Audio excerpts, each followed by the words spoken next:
Join me as I attempt an 82-mile journey along the East Highland Way. This will take me from Fort William all the way through to Aviemore.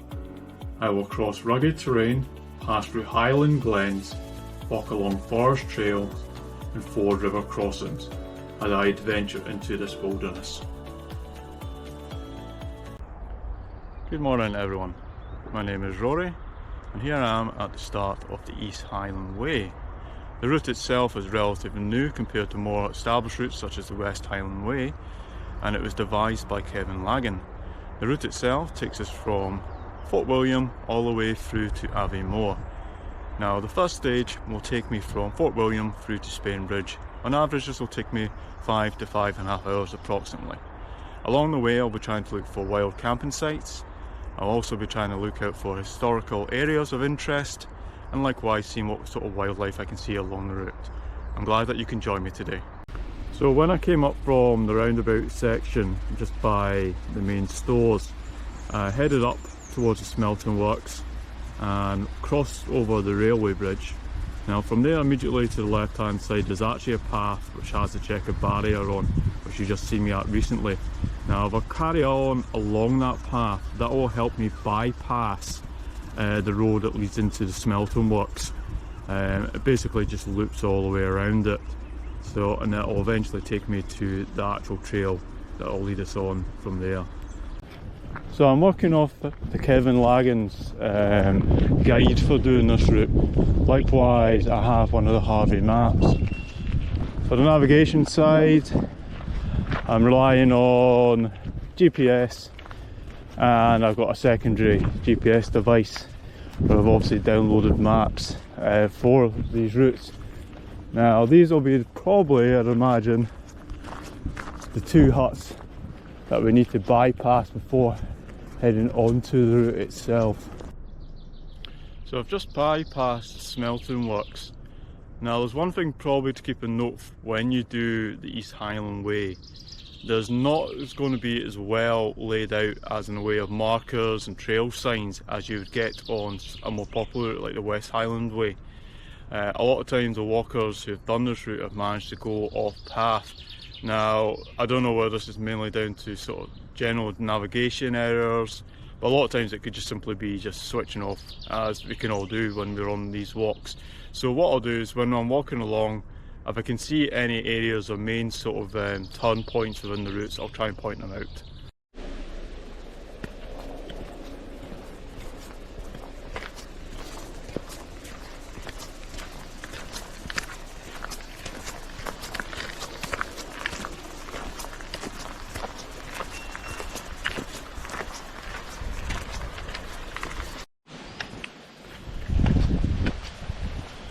Another wee bridge. I do love bridges.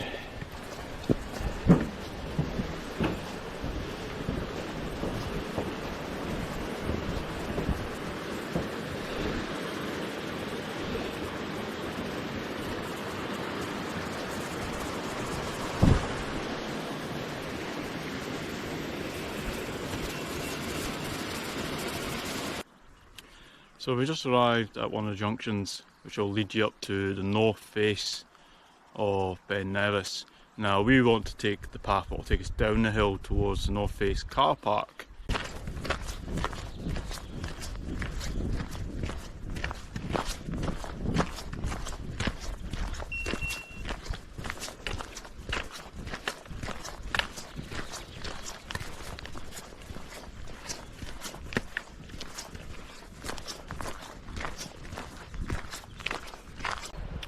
So I've just come off the mountain trail and I'm heading into the north face car park, and you can see immediately I've just come across this wee bridge into the car park.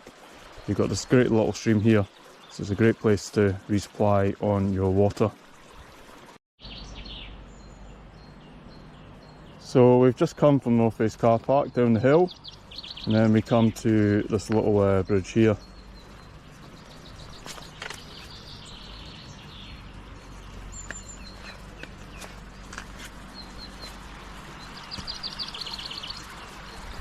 So we head up to the junction into Torlundy itself. Should be a path just to our left hand side as we go up onto the road.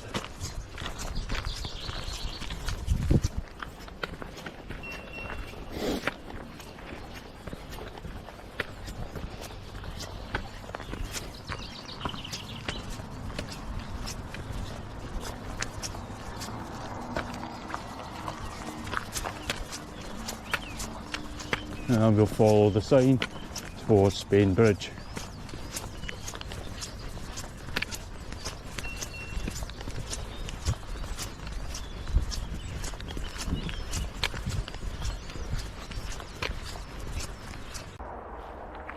So as we come out of Lundy itself, we're going along pretty much a straight and narrow now to Spean Bridge.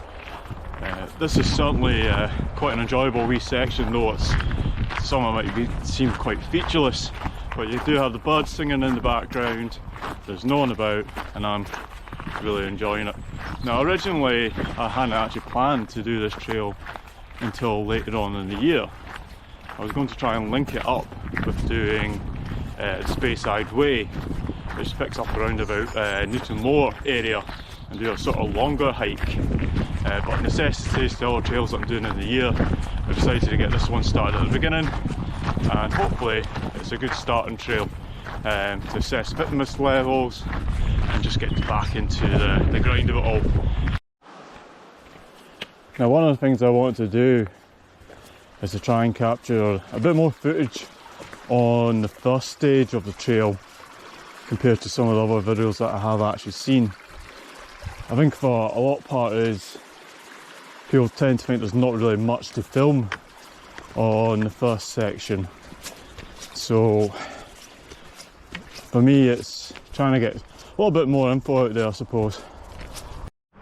So I've just come up that path there, just winds up the hill. So that's your first steep incline you've actually had in a wee while on the trail. So at this point you'll need to cross the road, and yet again you're following the signs for Spean Bridge, and that's the path just ahead. Just be careful while crossing the road.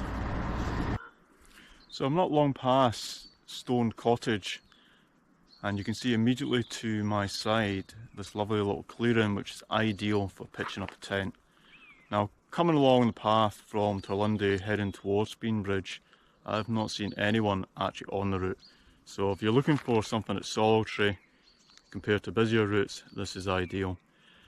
All the areas that I come across which I think are of significant interest, or places where I'm going to look at for trying camping, I will obviously point out in the maps.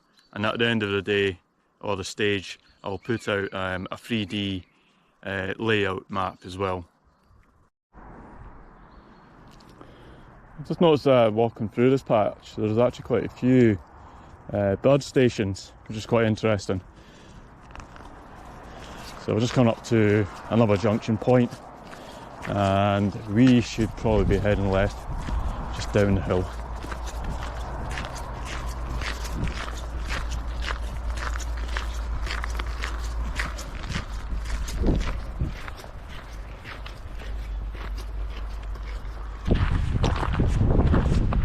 Starting to pick up a little bit now.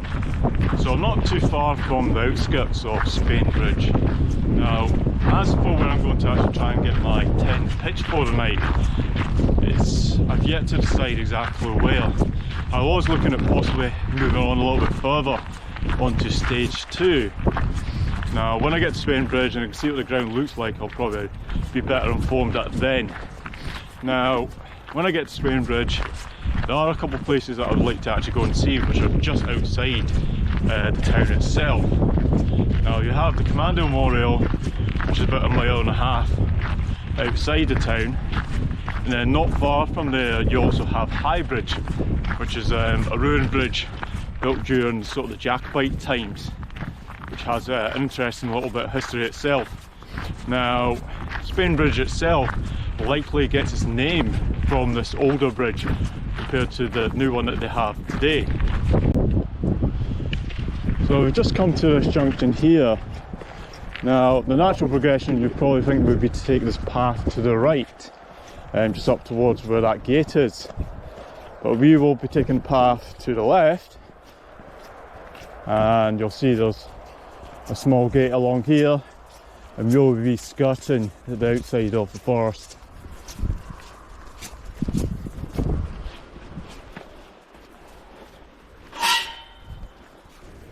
So I've just passed a farmstead with quite a few derelict buildings. Now, as I go through the gate, we should turn right, and then we'll be heading up along by the forest trail, if I can manage to get through a gate.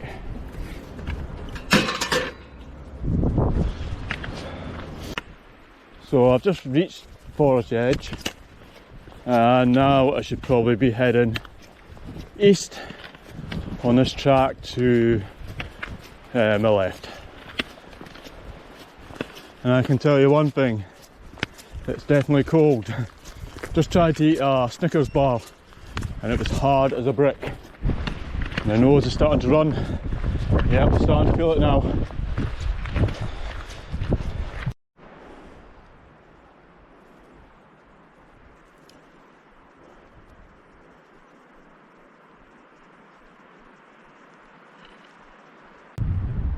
So I'm just at the second junction now. So this will be the path that I'll be taking down the hill into Spean Bridge itself, and obviously getting towards the end of doing the first stage. Now, timing wise, it's not too bad. I mean, I started just around about 8 o'clock.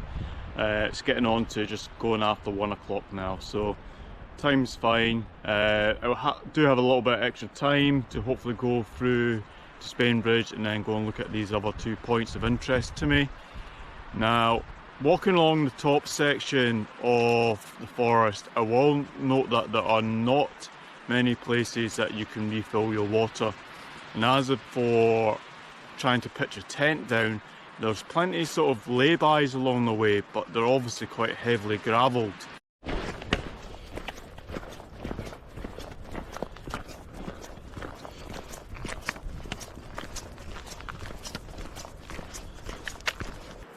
So it looks like when I get to this junction, I will probably be taking left to take me down into Spean Bridge.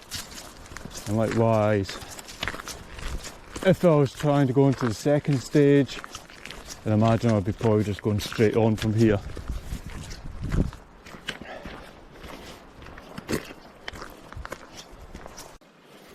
So that's me just entering into Spean Bridge now. Back to civilization, so to speak. Now, while coming down the hill, I was looking for any potential tent sites I could get set up for the night, and as yet I've not found anything which is really suitable. So I think once I've been and seen the places along outside Spean Bridge, I'm going to double back up this path and probably try and go into stage 2 if I've got time, and try and find a slightly better location.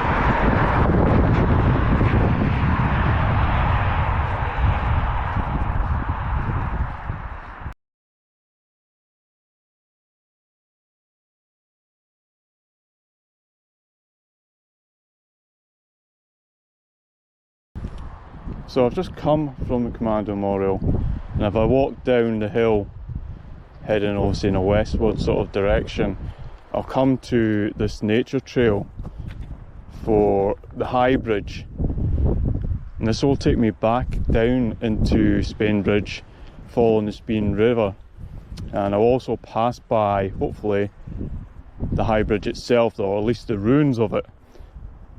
So I've not done much in the way of talking up at the memorial, just generally out of respect for most part, but I will leave some thoughts on that at a later point.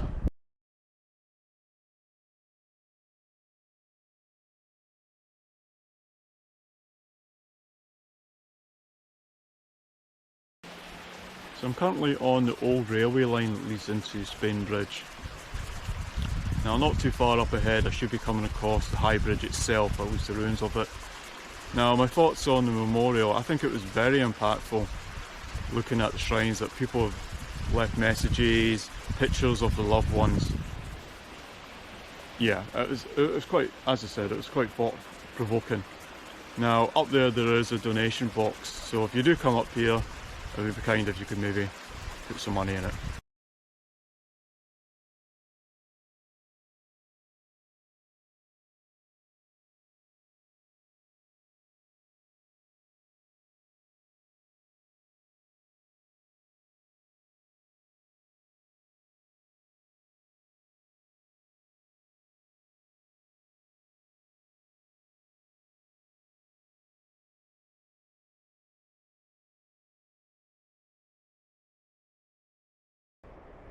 So I've just started stage 2, still looking for a campsite for tonight, but immediately as you come down the path to the left hand side, you'll see right in front of me there's a nice flat area there which will do well for a tent. Now I'm going to head down the path a little bit further, just an off chance I'll find somewhere with a water source. So that's me getting towards the end of day 1. Now I've just moved past stage 2 and started to head along the main road section. Now I didn't find the most ideal campsite. It's a little bit rough ground, but it'll do for a night. The other areas that we're moving on to will have far better camping locations, ones that I've already scoped out beforehand. Now I've done some miles today, so I'm probably going to actually call it quite an early night, knowing fine well that tomorrow, the next stage, I'll have slightly less to do. So that's the tent set up for the night. It's MSR1, reasonably lightweight. It's tent to go for a 1-person tent. And if I go in, as it's still sort of winter time, I've got the RAB 1100 and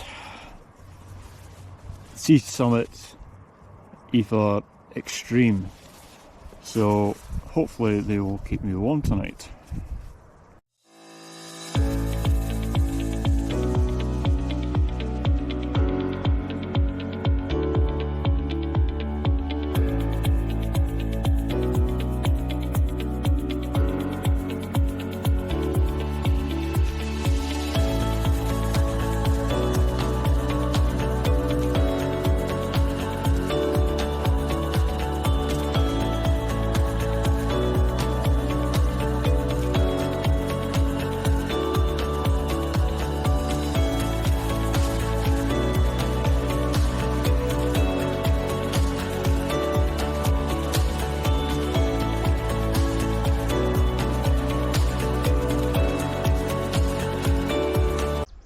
Good morning.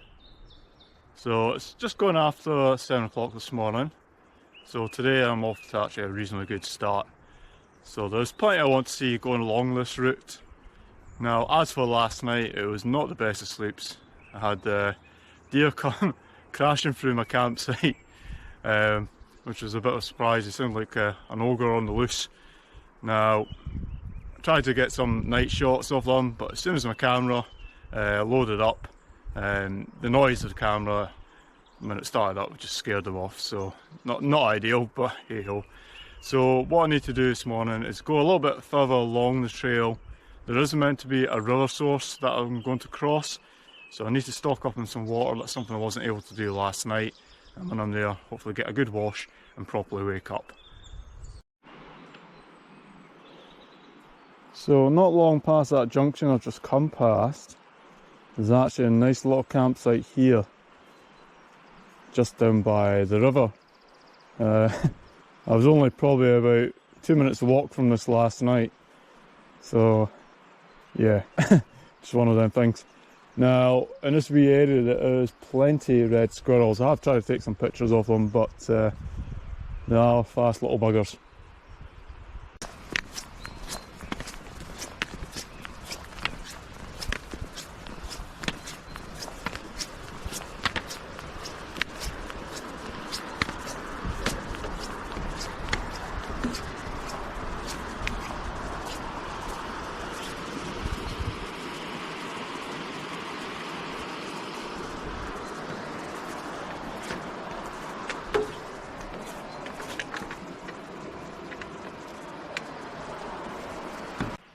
So I've just come up to the second bridge just along this trail. Now I've come to a very nice little campsite. You can clearly see it's been used for, so I just panned sort of the camera around. Now it's right down by the river, so it's easy to access water. You can see there's a sort of makeshift sort of camp area. There's benches as well, a wee table, you know, so it's basically got everything you could possibly want. Now coming along the river section there are other sort of places you could pitch a tent, but you're a little bit high up and it'll be a bit of a challenge getting down to the river itself.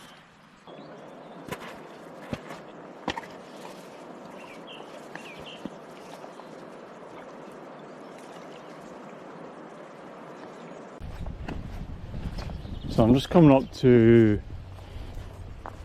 Inch Farm. So as soon as we go through these gates, across this little stream, we should be taking the path going down to our left.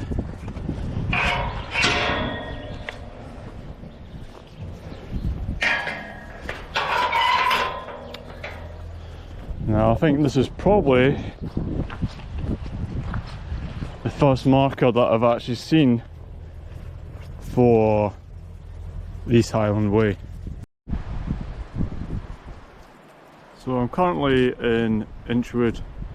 Now the wee wooden bridge, which is just up ahead, I've just come down that path and I've moved into this clearing just by the river. And you can see this is it's not a nice wee area to get your tent pitched up.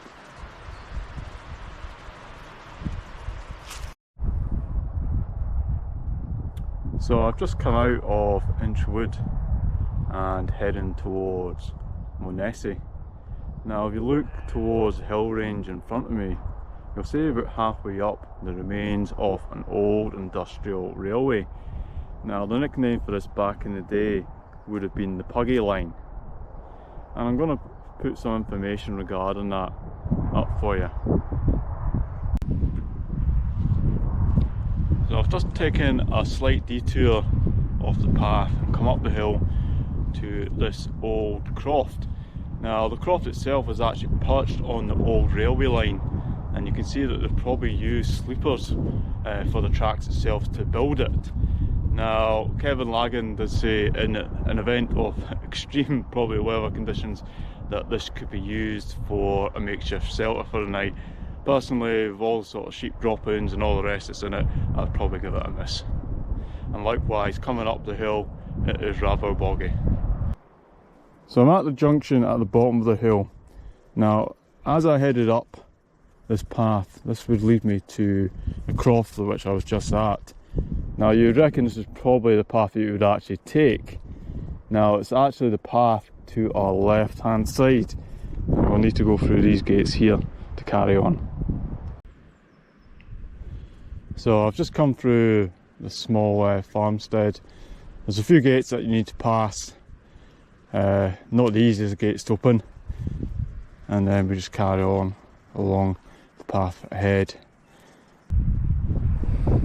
So I've just arrived at this old crofter settlement. Now up until here I would probably say the paths had actually been reasonably straightforward, but at this point you're starting to go on to ATV paths and animal trails, so just be mindful of where you're going. So I've just come up to this section where you have the gate. Now obviously there's a path that carries on from that, but looking at the map and GPS, it looks like you actually have to head down the ravine, across a small stream, and there is a small path that you'll pick up from after that. So once you've forded the small stream, you'll start heading towards this next gate that you have to go through, and you'll see yet again we have another sign for the East Highland Way.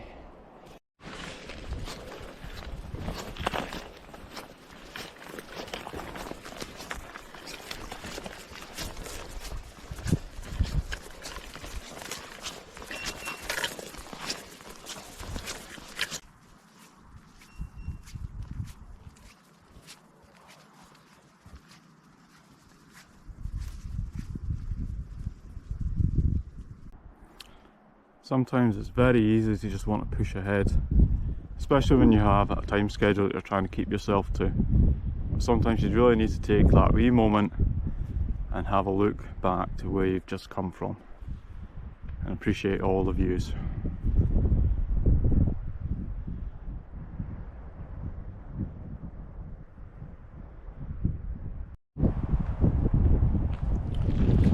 So I'm on the final approach to Inverlair. Just come through the last sections of the forest.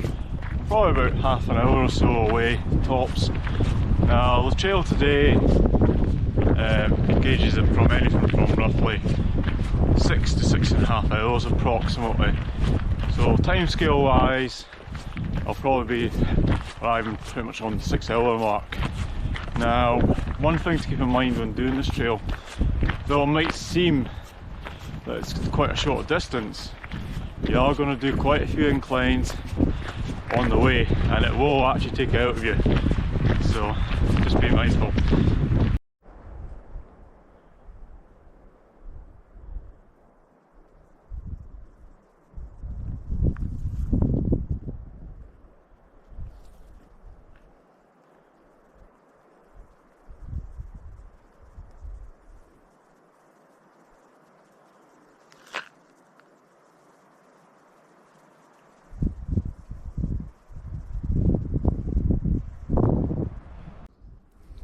If you look behind me, you'll see Inverlair Lodge. Now this building has a very interesting history, especially dating back to the Second World War, where it homed SOE agents.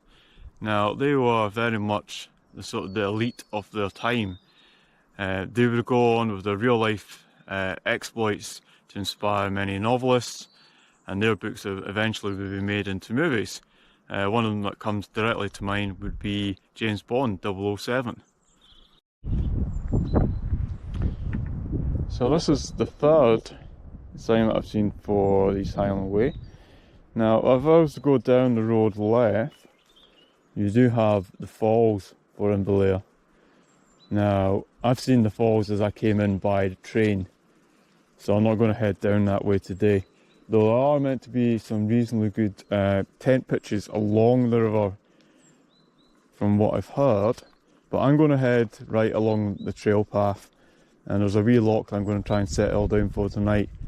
Now this will make my journey a little bit shorter tomorrow, as I'm going to try and head up to the north of Loch Laggan.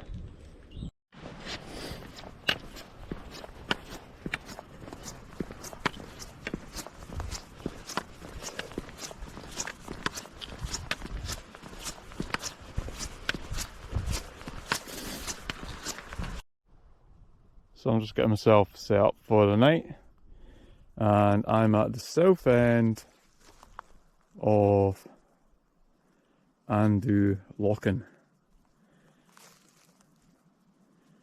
it's not a bad wee view. A little bit of boggy coming up to the rise of the wee hill.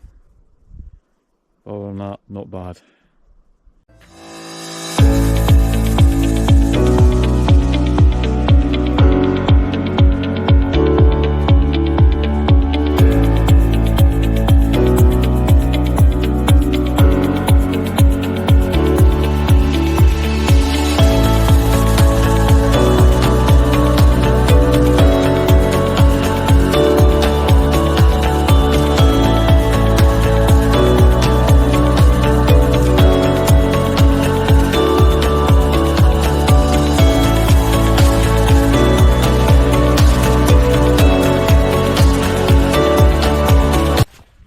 Morning everyone, this is day 3 and I intend to be heading to the north of Loch Laggan today.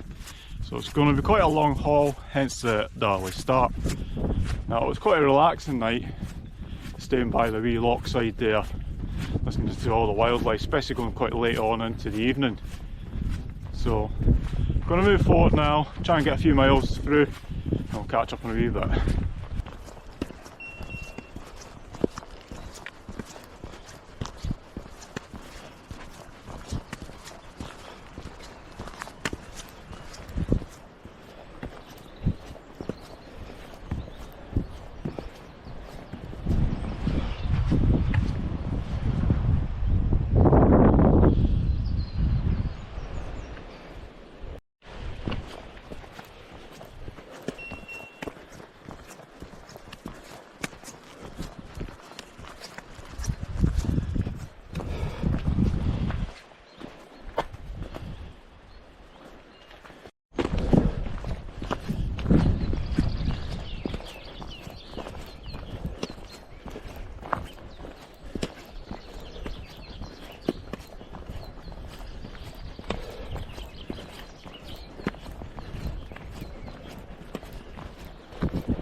So one of the things I'm really enjoying about doing this trail is the fact that there is absolutely zero people that you see on it, other than a couple of farmers. That's really about all I've really seen. So I'm in this wee forest area and I'm just listening to the birds. Yeah, absolutely tranquil.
So the area that I've come from has a lot of deforestation as they've been felling trees. Now, so you're going to have large open patches on the trail where you're going to be very exposed to the elements. So this pretty idyllic sort of trail, which is quite easy going underfoot, could end up being actually quite hard going as the weather conditions turn on you.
Just coming into Monadhliath Bridge. Now at this time of year the deer tend to descend from the mountains, so obviously forage on the moss, which is a lot easier to access on the lower ground. So while I'm on this particular section of trying to keep an eye out for them, at the moment all I'm going to be able to see is geese.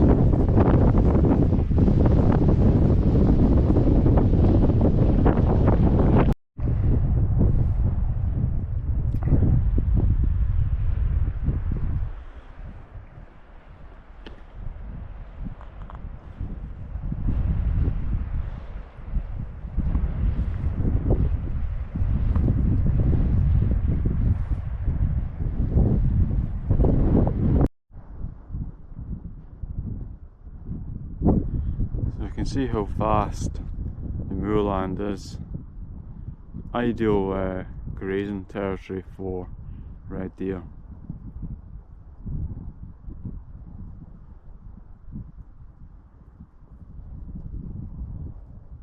And you can see just in the distance that is the west end of Loch Laggan. So I've not long come off the moorland, and just as you get to the foot of Loch Laggan, you'll see obviously a wee trail that leads off to the left. You can't really miss it. Now immediately in front of you, as you come along this trail, you'll see this perfect little pitch site here. Now no doubt if you walk further along the loch along this path, you'll probably find other sort of pitch sites as well. Now for the more adventurous of you, certainly not for me, this will be an ideal place for a cold swim.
So I've just arrived at Kinloch at this cross junction. Now, if you look at the path behind me, that's where I come from, and if I was to go straight ahead, that will take me on the trail as it stands. Now what I actually plan to do is actually head down the hill towards the east end of Laggan Loch, where they've got a very nice beach area and some decent camping sites, and I'm going to get myself set up there, and then I'll probably give you an update once I've got my tent and all the rest all set up. So I'm going to walk you through the campsite that I've chosen for tonight. Now as you come down the hill into Kinloch, you'll see a small sort of animal trail. Avoid the first one you come to and look for this large path here, which you can see immediately takes you right down onto the beach. And if I just come across to where my campsite is at the moment, you'll actually see there is a fireplace already made and a nice area to pitch your tent. So while I'm on the subject of this section of the trail, I think it's quite important to remember that when Kevin Laggan designed or devised the trail, say, it wasn't aimed at sort of hikers taking large sort of backpacks with them. Now I've got winter gear on, so that's quite heavy. It's probably just going over the 20 kilo mark, and if you're doing a 21 mile day, that is going to be quite taxing on your feet. So what I'm actually going to do at the moment is get my boots off and straight away try and cool them down off in the loch. But when you come to do your own trail, I think that's worthwhile keeping in mind that you need to be reasonable on what you actually want to achieve.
Good morning everyone.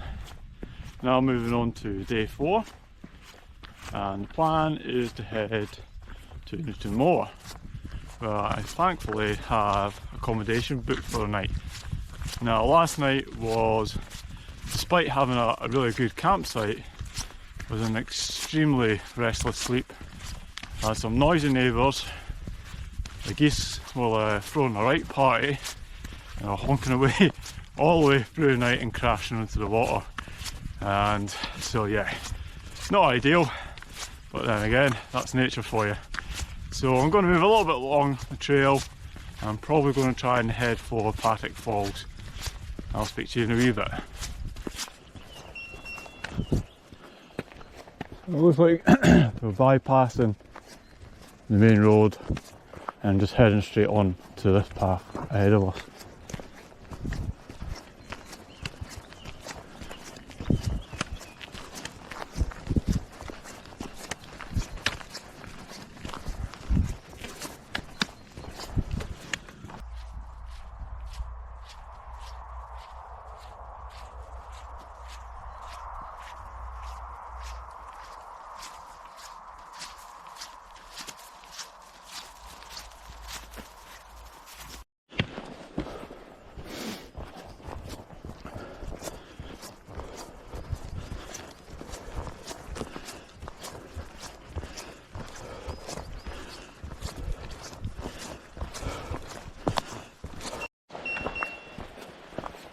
So I've just come off that hill track and that was a really enjoyable section.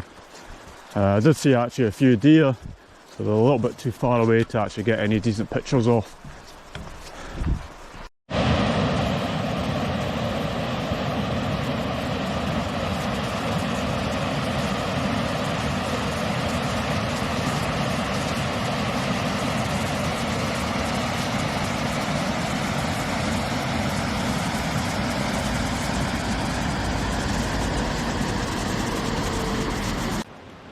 So I've arrived at the falls of Pattack.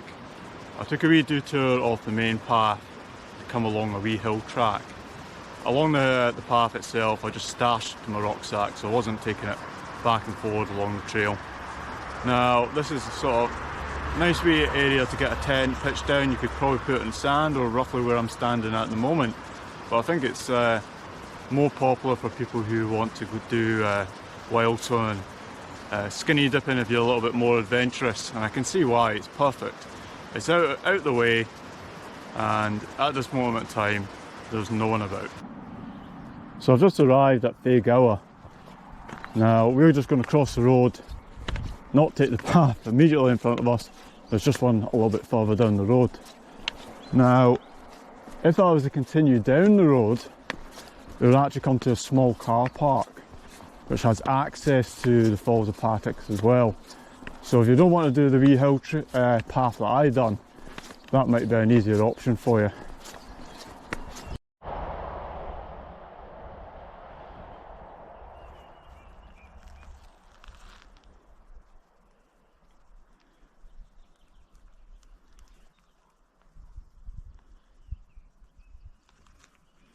So if we look to the left, you'll see the signpost there. Now it has a sign for some ancient ruins. Now these belong to a major Pictish fort, which is right on the hilltop as you head basically directly on from that sign. Now it's a fair wee climb to get there. For today's sake I'm probably going to give it a miss, but when I come back to do the trail again I certainly will be making an attempt of finding the ruins.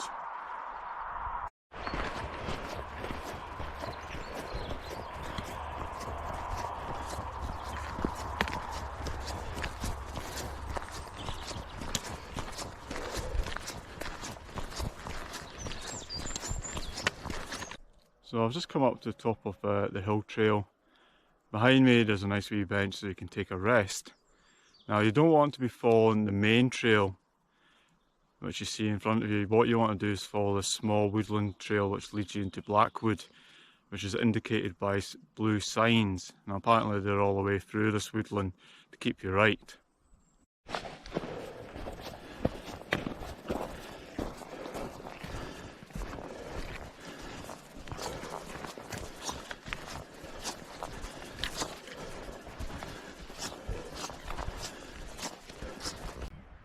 So I've just arrived at Spey Dam.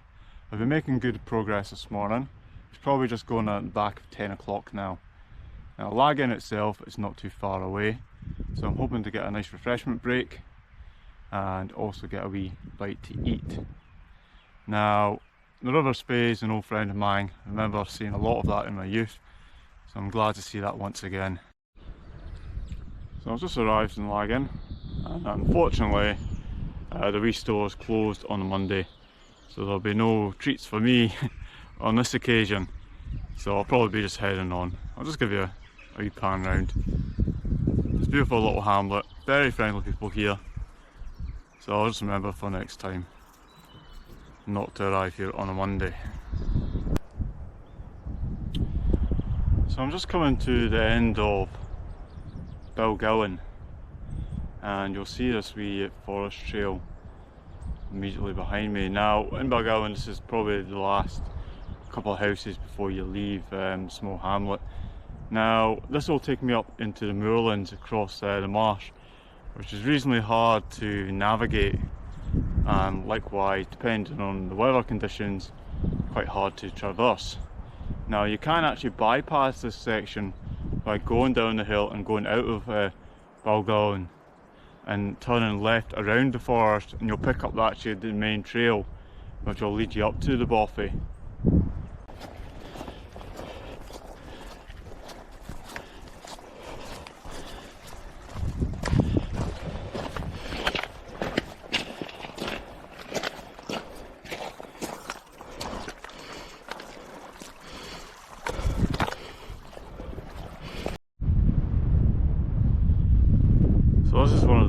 deerstalker buffies.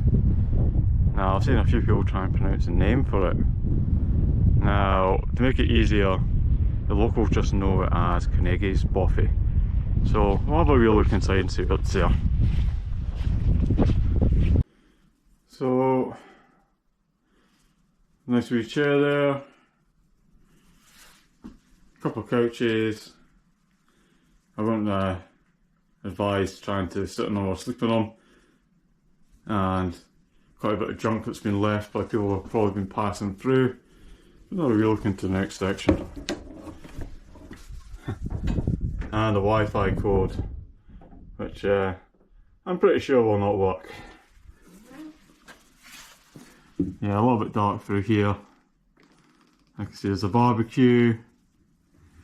Hard to make out for you, but there's probably a couple of saws there. Yeah, so it's quite a lot here. And imagine in a storm, this would be a good place to be. Likewise, if you get your tent pitched up outside, you could dry your clothes or whatever in here.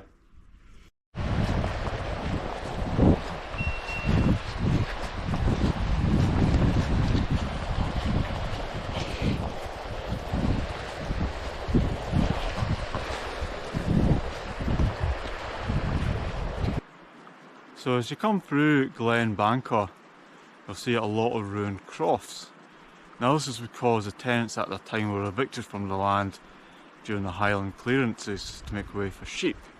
Now the building actually behind me, and there's another one just behind that as well, they were actually habited up until the 1980s. Now the area that we're in, you'll actually see the Monadhliath Mountains. Now I've done a few Monroes up there, and I can, believe me, it was a challenge going through the bogs and all the rest. And today's journey has been no different. So I am absolutely shattered. So I'm going to head into town, into Newtonmore, probably about 40 minutes away tops. Head to the Highlander Hotel, get a shower, hopefully feel a little bit more like myself, and more importantly get some grub. And I'll catch up with you tomorrow. I'll do a wee tour around Newtonmore. So until then, see you later.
Good morning, this is day 5 on the East Highland Way trail. I'm suitably refreshed after last night staying in the Highlander Hotel. What a difference that makes. Now I'm currently in the town centre of Newtonmore. Now Newtonmore has plenty in the way of facilities for you. There's a large co-op if you need to stock up on supplies, and there's a decent sized chemist as well if you need blister plasters or things of that likes. Now the population of Newtonmore are very proud of the wildcat population. Now there's a wee visitor centre for the wildcats, and there are plenty of trails around the town itself that you can take. So if I look behind the wooden tablets, you'll see these ancient monolithic stones here which are obviously inscribed with Gaelic murals. So I'm just at the Wildcat Centre, and you'll see in the window this small statue of a painted sort of wildcat. Now as you go throughout the town, you will see that many of the households and businesses have these wildcats. So what I'm going to do now is I'm going to head back out towards the hotel to the north side of Newtonmore, and there is a Highland Folk Museum. I'll give you a bit of an insight into how crofters lived back in the day.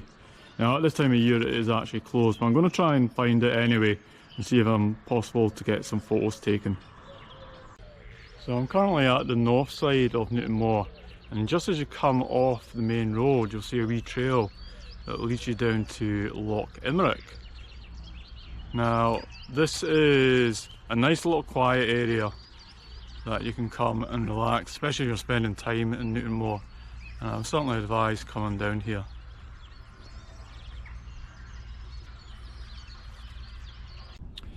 So I've not long left the north end of Newtonmore, headed up a wee road track, and now I'm obviously back going into the hills again. Now unfortunately I was unable to get any video footage of the Highland Folk Museum as it's been closed off. But what I will do is I'll upload some pictures of it and I'll leave some information for it in the comment section. Anyway, let's get some miles done.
So I found myself a nice little bench to sit on, looking down onto the loch. It's very easy to just mellow out, listen to the various wildlife about me. Rich in bird life. Now, the path coming from Newtonmore right into Kingussie is very easy to follow. There's lots of signposts. At the moment I'm on a section where I'm just following the signs for the golf course. I'm probably just about 1.5 miles out from Kingussie. When I get there, I'll check in with you again.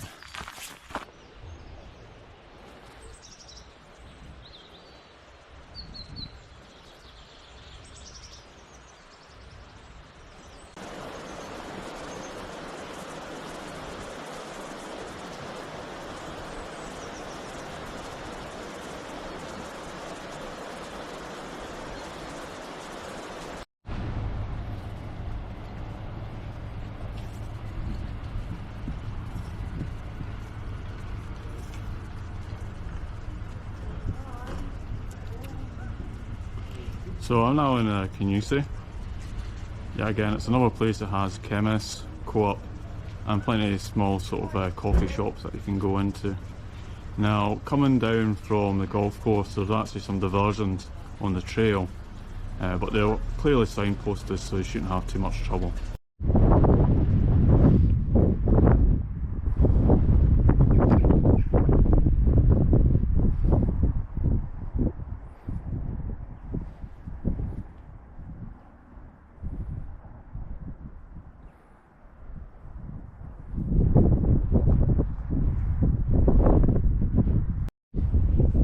So I've just arrived in Ruthven Barracks.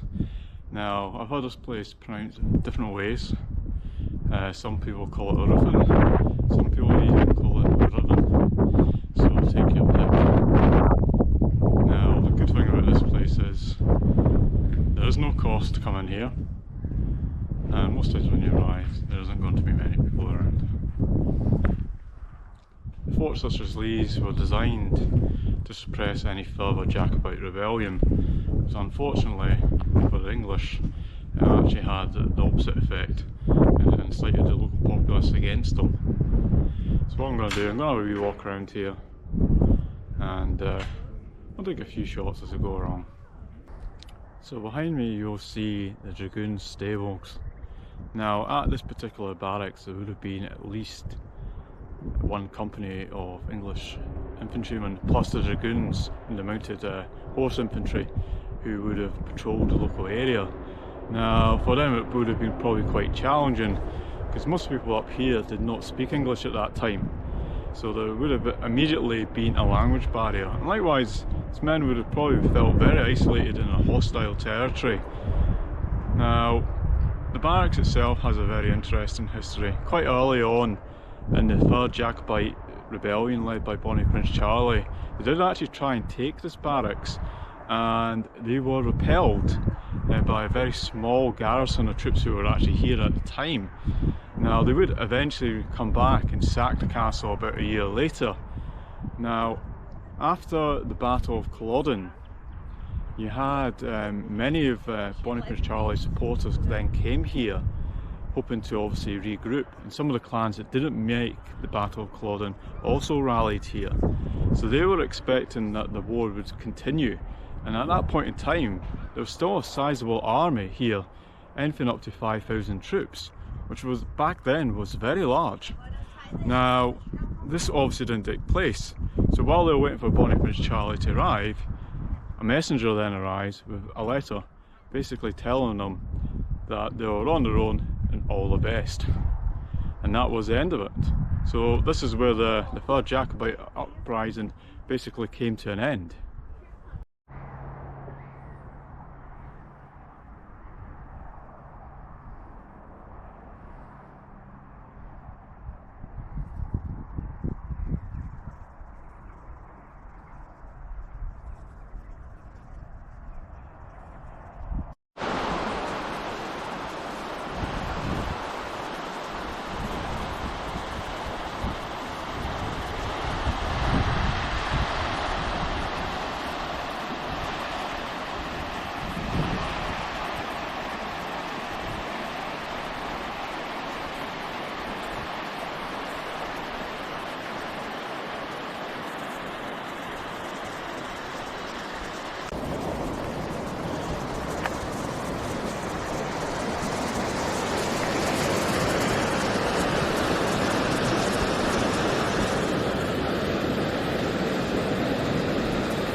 So I've just arrived in the small hamlet of Drumgoose.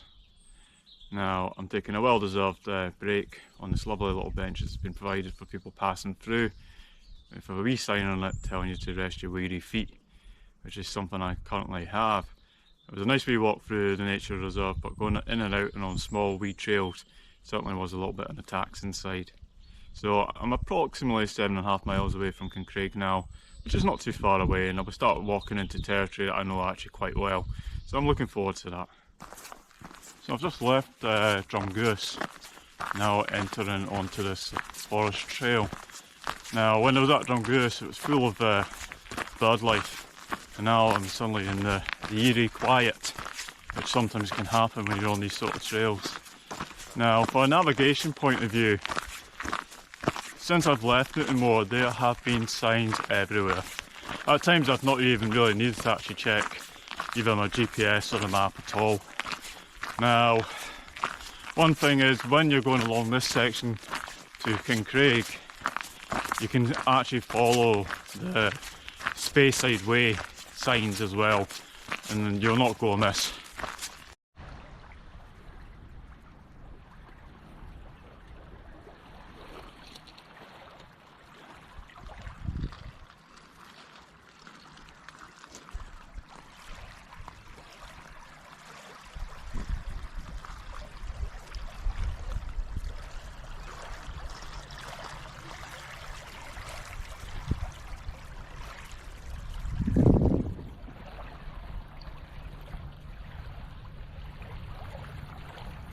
So I've just arrived at the outskirts of Kincraig, It's probably about 5 o'clock now, so it is getting a little bit late on the day.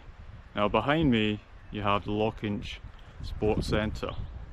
Now this is a place that you can go for a bar meal and you get wonderful views of Loch Immore from there.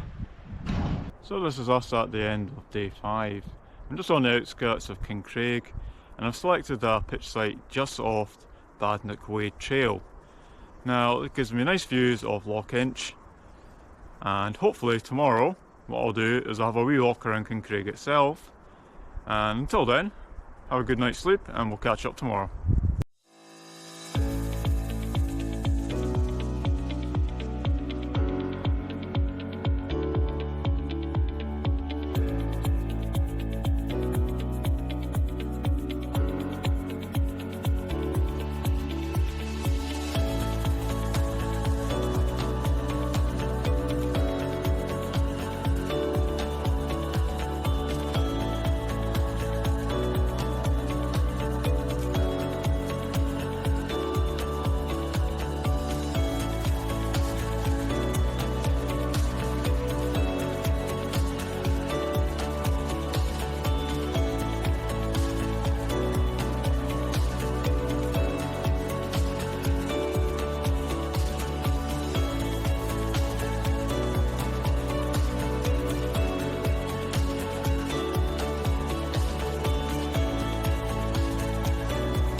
Good morning everyone. Today I was woken up by woodpeckers, which makes for a change. Now this is the last day of the East Highland Way and day 6 for me. So I'm currently situated in Kincraig, a small village. Now behind me you'll see the old post office. Now back in the day for me it simply was post office and a local grocery store. Now I noticed in a lot of the trail maps Kincraig is sometimes bypassed. So what we have here is a small coffee shop with an art gallery, very similar to the one that you'll find in Laggan. It would be a shame not to pop by and take a wee respite. So today's trail is one of the smaller sections that I have to cover, so I'll be taking this one nice and easy, and I'm quite looking forward to it. So I'll catch up with you a little bit, probably towards Spean Bridge.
So I've just arrived at Spean Bridge, and this is yet again another old military construct.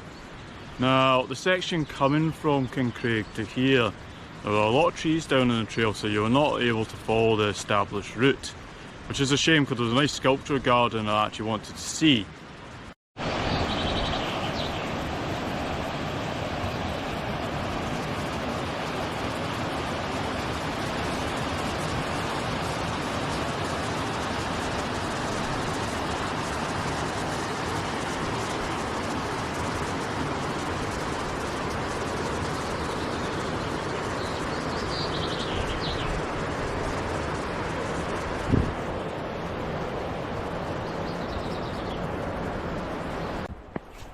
So I thought while we're on a quiet section of Glen Feshie that I would have a wee look back at the trail and see maybe there's things I'd probably do differently. Now at the moment I've been walking with winter gear, so obviously the weight has gone up. Now the full intention is to come back and do this during summer, so I will lose a few kilos there on the backpack. Likewise I brought a camera along, but doing sort of distant shots, and the hope was to try and get some nice pictures of wildlife. So there was a tripod that came along with that as well, and that has not worked out one bit. It's just not been practical for taking pictures of the wildlife. The time you get it set up, they've already moved on. So that extra weight could have been done without. So that'll be something that I'll know for future, to get a more practical lightweight camera. Now as for the route itself, I would certainly allow for longer to do it than the 6 days. So Loch Laggan is very much geared towards someone with a light backpack doing the route. Someone who's doing like a 7-day hike or something like myself, you're going to need to take a little bit longer. So what I'll do is I'll go back to it, I'll break the route down, and I'll probably do it over 8 days. And this will hopefully be able to include a lot more things in it that I've missed out on this occasion, and hopefully that works out. Now I do apologise, this is actually the first time I've actually done any vlogging, certainly on this sort of large scale. So hopefully in time this will also improve.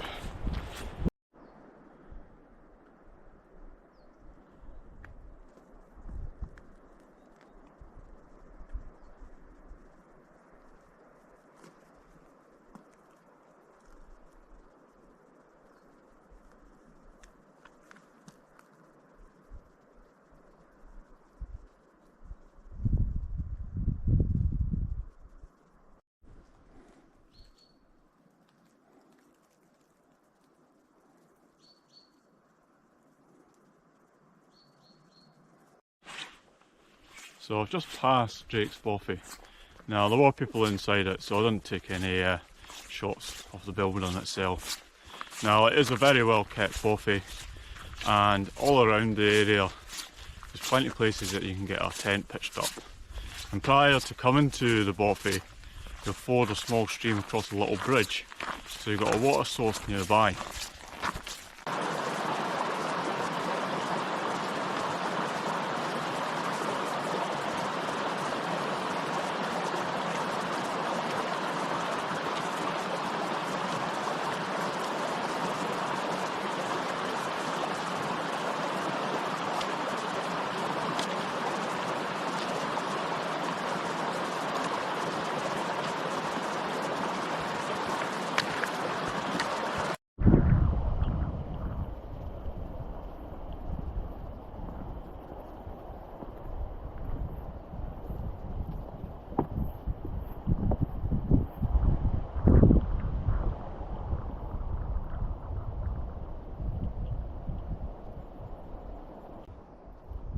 So the sun has finally come out to play, which is very nice. Now I'm currently at Loch Immore, and behind me you'll see a castle there. Now this used to be a former stronghold of Clan Grant, but it's better known today for the Osprey have taken up residence there.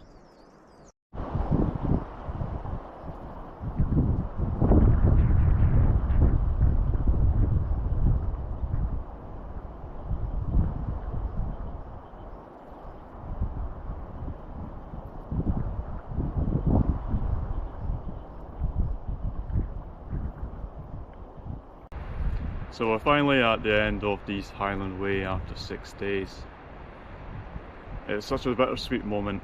It's part of you always wants to go on, but your body needs to rest. I hope that this has given you some insight to the trail and has been useful to you. I will be uploading more contents in the future, but until then, stay safe, all the best.